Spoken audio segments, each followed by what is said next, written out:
So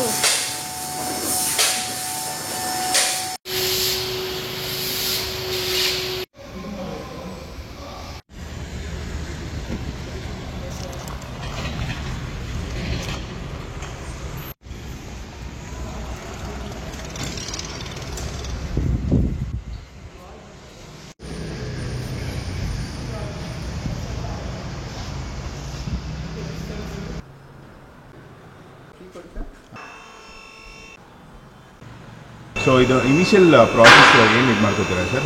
ಗಾಡಿ ತಂದಿಟ್ಟಾಗ first job inventory ಹಾಕೋತೀವಿ. Okay. So basic details and ಏನೇನು ಆಗಿರ್ಬೋದು ಫಸ್ಟ್ ಬಂದ ತಕ್ಷಣ ಗಾಡಿ ಚೆಕ್ ಮಾಡಿಬಿಟ್ಟು ಫಸ್ಟ್ ಇನ್ವೆಂಟ್ರಿ ಹಾಕೋತೀವಿ. ಇನ್ವೆಂಟ್ರಿ ಹಾಕೊಂಡ ತಕ್ಷಣ ಮತ್ತು ಕಸ್ಟಮರ್ ಕಂಪ್ಲೇಂಟ್ಸ್ ಏನಿದೆಯೋ ಅಂತ ನಾವು ನೋಟ್ ಮಾಡ್ಕೋಬೇಕಾಗುತ್ತೆ. ಓಕೆ, ಮಾಡಿ ಥ್ಯಾಂಕ್ ಯು. ನಿಮ್ಮ ಹೆಸರು? ಈರಣ್ಣ ಅಂತ. Thank you. ಸೊ ವರ್ಕ್ ಮಾಡೋ ಕ್ಲೀನಾಗಿರಲಿ ಅಂತ ಇದು ಯೂಸ್ ಮಾಡ್ತಾರೆ ಸರ್?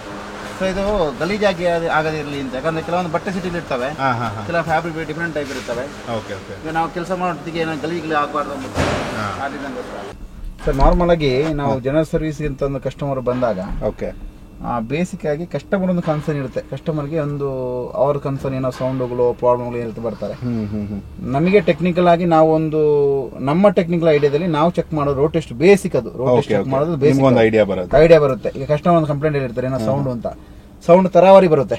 ಫ್ರಂಟ್ ಅಲ್ಲಿ ಸಸ್ಪೆನ್ಷನ್ ಶಾಕ್ ಅಬ್ಸರ್ವರ್ ಬರ್ಬೋದು, ಇಂಜಿನ್ ಮೋಟಿಂದ ಬರ್ಬೋದು, ಬುಷ್ ಬರ್ಬೋದು ಅಂತ. ಬಟ್ ಅದನ್ನ ನಾವು ರೋಡ್ ಟೆಸ್ಟ್ ಹೋಗೋ ಮುಖಾಂತರ ನಾವು ಐಡೆಂಟಿಫೈ ಮಾಡಕ್ಕೆ, ಫಿಸಿಕಲ್ ಆಗಿ ಚೆಕ್ ಮಾಡೋ ಮುಂಚೆ ಐಡೆಂಟಿಫೈ ಮಾಡಕ್ಕೆ ಒಂದು ರೋಡ್ ಟೆಸ್ಟ್ ಮಾಡ್ತೀವಿ.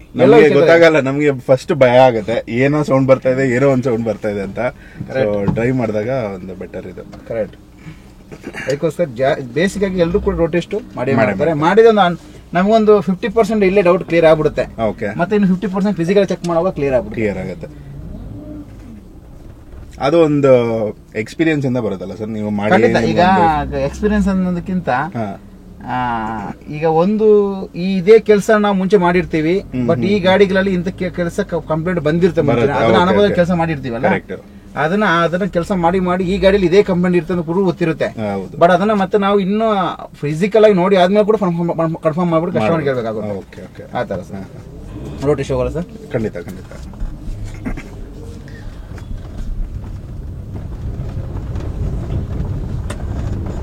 ರೋಡ್ ಟೆಸ್ಟ್ ಅಲ್ಲಿ 2 ಟೈಪ್ ರೋಡ್ ಟೆಸ್ಟ್ ಇದೆ ಸರ್. ಒಂದು ನಾರ್ಮಲ್ ರೋಡ್ ಅಲ್ಲಿ ಹೋಗುವಂತ ರೋಡ್ ಟೆಸ್ಟ್. ಬೇಸಿಕ್ ಆಗಿ ನಾವೇನ್ ಮಾಡ್ತೀವಿ, ನಾರ್ಮಲ್ ಆಗಿ ನೀವು ಎಲ್ಲಾ ರೋಡ್ ಟೆಸ್ಟ್ ಮಾಡ್ತಿಲ್ಲ, ಲಾಂಗ್ ಡ್ರೈವ್ ಹೋಗ್ತಾ ಇರ್ತೀರಾ, ಬೇಸಿಕ್ ಆಗಿ ಹೈವೇ ರೋಡ್ಸ್ ಅಲ್ಲಿ ಆಲ್ಮೋಸ್ಟ್ ಕಂಪ್ಲೇಂಟ್ ಗೊತ್ತಾಗೋದು ನಮಗೆ ಈ ಯಾವ ಕಚೇರಿ ರೋಡ್ ಅಂತೀವಲ್ಲ, ಬ್ಯಾಡ್ ರೋಡ್ಸ್. ನಮ್ regular Indian roads, basic roads ಹಳ್ಳ ದಿಣ್ಣೆ ಇರೋದು. ಅದಕ್ಕೋಸ್ಕರ ಅಂತ ರೋಡ್ಗಳಿಗೆ ಮಾಡೋದ್ರಲ್ಲಿ, ಅಂತ ರೋಡ್ ಮಾಡಿದ್ರೆ ನಮಗೆ ಒಂದು ಇಲ್ಲೇ ಒಂದು 50 to 80% ಕನ್ಫರ್ಮ್ ಆಗ್ಬಿಡುತ್ತೆ. ನಿಜ. ಬ್ರೇಕಿಂಗ್ ಸೌಂಡ್ ಇರ್ಬೋದು, ಎಲ್ಲ ಗೊತ್ತಾಗ್ಬಿಡುತ್ತೆ.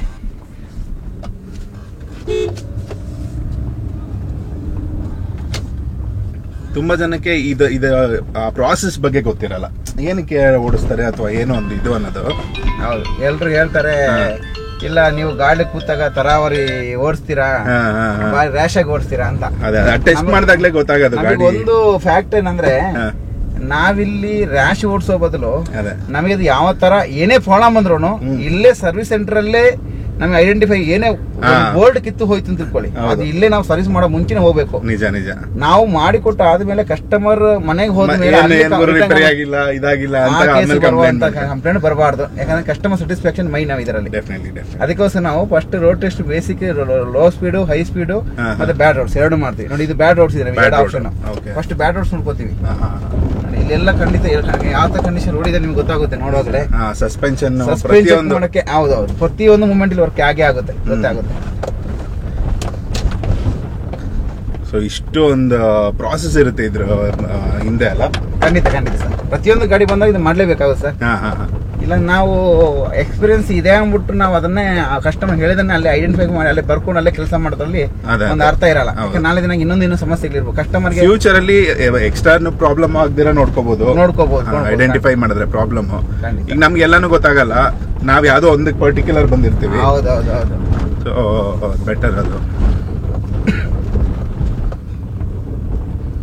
ಇದ್ರಲ್ಲಿ ಫ್ರಂಟ್ ಇಂದ ಸೌಂಡ್ ಬರ್ತಾ ಇದೆ ನೋಡಿ. ಹ್ಮ್ ನಿಮಗೆ ವೀಲ್ ಕಡೆಯಿಂದ ಮೂವ್ಮೆಂಟ್ ಆಗುವಾಗ ಸೌಂಡ್ ಬರ್ತಾ ಇದೆ. ಅಲ್ಲೊಂದು ಏನೋ ಕ್ಯಾಲಿಪರ್ ಪಿನ್ ನಾಯ್ಸ್ ಇದ್ದಂಗೆ ಕೇಳ್ತಾ ಇದೆ. Okay okay. Caliper pin movement ಆಗುವಾಗ ಈ ಬ್ಯಾಡ್ ರೋಡ್ ಅಲ್ಲಿ ರ್ಯಾಟ್ಲಿಂಗ್ ಟೈಪ್ ಸೌಂಡ್ ಬರ್ತಾ ಇದೆ.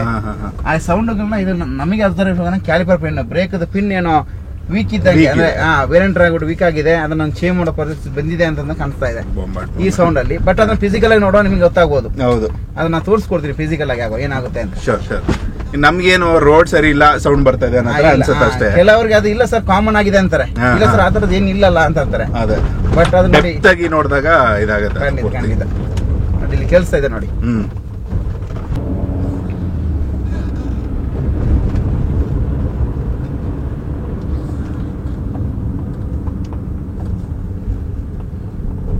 ಪಿಕಪ್ ಹೇಗಿದೆ ಅನ್ಸುತ್ತೆ ಸರ್ ನಿಮ್ಗೆ? Breaking break system okay. ಅಂದ್ರೆ ನಾವು ಬ್ರೇಕ್ ನ ಪ್ಯಾಡ್ ನ ಥಿಕ್ನೆಸ್ ಮಾತ್ರ ಫಿಸಿಕಲ್ ಚೆಕ್ ಮಾಡಿ ಹೇಳ್ಬೇಕಾಗುತ್ತೆ. Okay okay. ಅದಿಲ್ಲಿ ಗೊತ್ತಾಗಲ್ಲ, ಯಾಕಂದ್ರೆ ಅದು ವೇರ್ ಆಗಿರುತ್ತೆ, ಲಿಮಿಟ್ ನೋಡ್ಬೇಕು.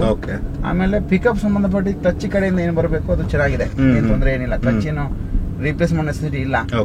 ಬಟ್ ಕ್ಲಚ್ ಇಲ್ಲಿ ಕೂಡ ಸ್ಪ್ರಿಂಗ್ ಏನೋ ಸೌಂಡ್ ಬರ್ತಾ ಇದೆ. ಅದು ನಾರ್ಮಲ್ ಆಗಿ ಅದು ಲೂಬ್ರಿಕೇಶನ್ ಮಾಡೋ ಸರಿಯಾಗುವಂತ ಪ್ರೋಸೆಸ್ ಇದೆ ಈಗ.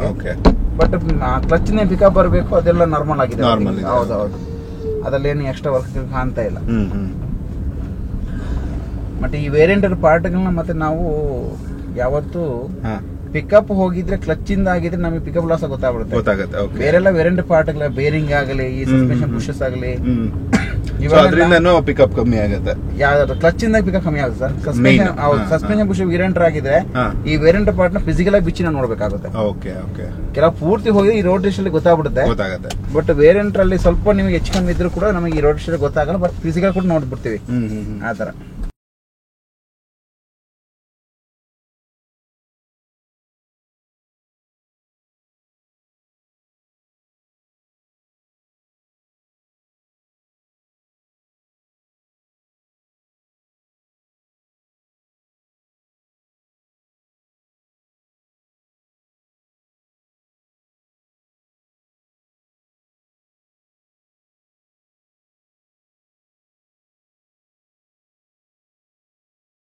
ಇಲ್ಲಿ ನೋಡಿ, ಇದು ಬಂದು ಡ್ರೈ ಶರ್ಟ್ ಬೂಟು. ಈ ಬೂಟು ಬೇಸಿಂದ ಬರ್ತಾ ಇದೆ ಕಡೆಯಿಂದ. ಡ್ಯಾಮೇಜ್ ಇಲ್ಲಿ ಕಾಣ್ತಾ ಇಲ್ಲ. ಮೋಸ್ಟ್ ಈ ಲಾಕ್ ಏನಾದ್ರು ವೀಕ್ ಆಗಿರುತ್ತೆ, ಕಲ್ಲೇನಾದ್ರು ಹೌದು, ಎಲ್ಲ ಏನಾದ್ರು ಆಗಿರುತ್ತೆ. ಬಟ್ ಇಲ್ಲಿ ಕಾಣಿಸ್ತಾ ಇಲ್ಲ ಆಗಿರೋದ್ರ. ಬಟ್ ಲೀಕೇಜ್ ಅಲ್ಲಿಂದ ಅಂದ್ರೆ ವೇರಿಯಂಟ್ ಬುಷ್ ಹಾರ್ಡ್ ಆಗಿರುತ್ತೆ. ಬುಷ್ ಹಾರ್ಡ್ ಆಗ್ಬಿಟ್ಟು ವೀಕ್ ಆಗ್ಬಿಟ್ಟು ಬಂದಿರುತ್ತೆ. ನಾವು ರೋಡಲ್ಲಿ ಒಂದು ರ್ಯಾಟ್ಲಿಂಗ್ ತರ ಸೌಂಡ್ ಬರ್ತದೆ ಅಂದ್ರಲ್ಲ ನೋಡಿ, ಸಂಬಂಧಪಟ್ಟ ಇದೆ ನೋಡಿ. ಕ್ಯಾಲಿಪರ್ ಪಿನ್ ಬರ್ತದೆ ನೋಡಿ. ಸೊ ಲೈವ್ ಚೆಕ್ ಮಾಡಿದಾಗ ಇಲ್ಲಿ ನೋಡಿ, ಇಲ್ಲಿ ಪ್ಲೇ ಇದೆ ನೋಡಿ. ಇದೇ ಪ್ಲೇ ನಿಮಗೆ ರೋಡ್ ಬ್ಯಾಡ್ ರೋಡ್ಸ್ ಅಲ್ಲಿ ತುಂಬಾನೇ ಸೌಂಡ್ ಬರುತ್ತೆ. ಇಲ್ಲ ಪಿನ್ ಬರುತ್ತೆ ಕ್ಯಾಲಿಪರ್ಗೆ, ಬ್ರೇಕ್ ಕ್ಯಾಲಿಪರ್ಗೆ. ಎರಡು ಕಡೆ ಹೌದು. ಹೈಡ್ರಾಲಿಕ್ ಟೈಪ್ ಶಾಕ್ ಅಬ್ಸರ್ವರ್ ಇದು. ಇದು ಆಯಿಲ್ ಸೀಪೇಜ್ ಆಗಿದೆ. ಅದಕ್ಕೋಸ್ಕರ ನಿಮ್ದು ಕಂಪ್ಲೇಂಟ್ ಇತ್ತಲ್ಲ, ಅದು ಕುಷನಿಂಗ್ ಇಲ್ಲ, ಮುಂಚೆ ಇತ್ತು ಮಾಡೋದು. ಇದು ಬಂದಾಗ ಏನಾಗುತ್ತೆ ನಿಮಗೆ ಕುಷನಿಂಗ್ ಸ್ಮೂತ್ ಕಮ್ಮಿ ಆಗ್ಬಿಡುತ್ತೆ, ಹಾರ್ಡ್ ಆಗ್ಬಿಡುತ್ತೆ. ಪೂರ್ತಿ ನಿಮಗೇನು ಮೇನ್ ಏನು ಕೇರ್ ತಗೋಬೇಕು ಅದು, ಅಥವಾ ಏನು ಡ್ರೈವಿಂಗ್ ಇಲ್ಲ ಸರ್. ಅದು ನಾರ್ಮಲ್ ವೇರಿಯಂಟ್ ಬಂದೇನಂದ್ರೆ ಯೂಸ್ ಆಗಿದೆ ಗಾಡಿ, ಇಷ್ಟು ವರ್ಷ ಯೂಸ್ ಆಗಿದ್ದಕ್ಕೆ ಅದು ಬಿಟ್ಟರೆ ಬೇರೆ ಇಲ್ಲ. ಅದಕ್ಕೆ ಮತ್ತೆ ಈಗ ನಮ್ಮ road condition, Indian road condition ಗೊತ್ತು, ತುಂಬಾನೇ ಚೆನ್ನಾಗಿದೆ. ಆ ಚೆನ್ನಾಗಿ ರೋಡಲ್ಲಿ ಇಂಥ ಬರೋದು ಕಾಮನ್. ಗೌರ್ಮೆಂಟಿಗೆ ಥ್ಯಾಂಕ್ಸ್ ಹೇಳ್ಬೇಕು. ಗೌರ್ಮೆಂಟಿಗೆ ಥ್ಯಾಂಕ್ಸ್ ಹೇಳ್ಬೇಕು ಸರ್. ಹೌದು ನೋಡಿ, ಪೂರ್ತಿ ಕಟ್ಟಾಗೋಗಿದೆ. ಡೈನಾಮಿಟ್ ಇದು. ವೇರಿಯಂಟ್ ಗಾಡಿ ರನ್ನಿಂಗ್ ಅದಿದೆಯಾ ನಿಮ್ಮ ಹತ್ರ ಈಗ? ತರಿಸ್ಕೊಣ. ಇಂಜಿನ್ ಓವರ್ಹೀಟ್ ಆಗುತ್ತೆ ಅದರಿಂದನಾ? ಸ್ಮೂತ್ ಆಗಿದ್ದಷ್ಟು ಬೆಟರ್ ಅಲ್ಲ, ಅದು ಬೆಲ್ಟ್ ಬೇಕೇ ಬೇಕು. ಅದೇ ಮೇನ್ ರನ್ನಿಂಗ್ ಅದು ಬೇಕೇ ಬೇಕು. ಹೌದು, battery first of all battery charge ಆಗಲ್ಲ. Second of all engine overheat ಆಗುತ್ತೆ, ಇಂಜಿನ್ ಸೀಸ್ ಆಗುತ್ತೆ ರನ್ನಿಂಗ್ ಅಲ್ಲಿ. ಒಂದು ಬೆಲ್ಟಿಂದ ಎಷ್ಟು ಅಂದ್ರೆ ನಮಗೆ ಈ ಹೂಂಡೈ ಆಗಲಿ ಮಾರುತಿಗಳಾಗಲಿ ನಿಯರೆಸ್ಟ್ 1 ಕಿಲೋಮೀಟರ್ ಇಲ್ಲ, ಜೆನ್ಯೂನ್ ಪಾರ್ಟ್ ಇಲ್ಲೇ ಸಿಗುತ್ತೆ. ನೀವು ಇಲ್ಲಿ ಒಬ್ಬ ಬಿಚ್ಚಿ ಕೆಲಸ ಮಾಡಿ ಹೊತ್ತಿಗೆ ಎಸ್ಟಿಮೇಷನ್ ಮಾಡಿ ನಮಗೆ ಪಾರ್ಟ್ ಅಪ್ರೂವ್ ಸಿಕ್ಕಿದ ತಕ್ಷಣ ಒಂದು 20 ನಿಮಿಷದಲ್ಲಿ ಪಾರ್ಟ್ ಅರೇಂಜ್ ಆಗ್ಬಿಡುತ್ತೆ. ಅದೊಂದು ಒಳ್ಳೆ ಬೆನಿಫಿಟ್ ನಮಗೆ. ಸೊ ಯಾವುದೇ ಗಾಡಿಗಾದರೂ ಏನೇ ಬೇಕಾದ್ರೂ ಪಾರ್ಟ್ಸು ನಿಮಗೆ ಇಲ್ಲೇ ನಿಯರ್ ಚಂದಾಪುರದಲ್ಲಿ 1 ಕಿಲೋಮೀಟರ್ ಇದೆ. ಪಾರ್ಟ್ನ ಸ್ಟೋರೇಜ್ ಮಾಡಿ ಇಟ್ಕೊಳ್ಳೋ ಅವಶ್ಯಕತೆ ಬರಲ್ಲ. ಯಾವ್ದು ಬೇಕಾಗುತ್ತೋ ಯಾವ್ದು ಬೇಕಾಗುತ್ತೋ ಮಾಡ್ಕೋಬಹುದು. ಪಾಡ ತಟ್ಟಿ ನಾವು ಕ್ಯಾನ್ ಉಂಟ ಈಗ ಎಲ್ಲ ಕ್ಯಾನ್ ಉಂಟ ಇದರಲ್ಲಿ ಏನಂದರೆ ಇದು Shell okay fully synthetic technology ಇದು motor oil diesel and petrol gasoline engine 530 fully synthetic per litre ಬಂದು ನಿಮಗೆ 3.5 ಲೀಟ್ರ್ ಒಂದು ಬಾಕ್ಸ್ ಬರೋದು. ಓಕೆ ಸೊ ಕಾರ್ಗೆ ಇದೊಂದು ಬೆಟರ್ ಆಪ್ಷನ್ ಅಂತ. ಹಾಂ ಶೆಲ್ ನಾವು ಬ್ರ್ಯಾಂಡೆಡ್ ಇರೋದು ಶೆಲ್ಲಾಗಿ ನಾವು ಅದನ್ನೇ ನಾವು ಮುಂಚೆ ಕೆಲಸ ಮಾಡೋವಾಗಲೂ ಇದೇ ಆಯಿಲಲ್ಲಿ ನಾವು ಕೆಲಸ ಮಾಡಿ ಅನುಭವ ಇರೋ ಕಾರಣ ಅದನ್ನ ಈಗ ರೆಕಮೆಂಡ್ ಮಾಡ್ತಿರೋದು ಆ ಥರ.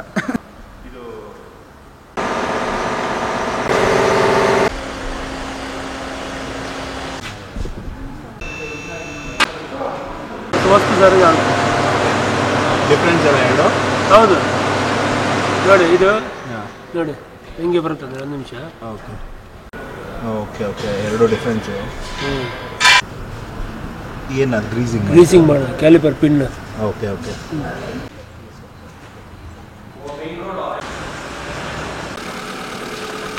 ಲೈಟ್ ಪಡೆದು ಬಿಚ್ಚಾಚಿ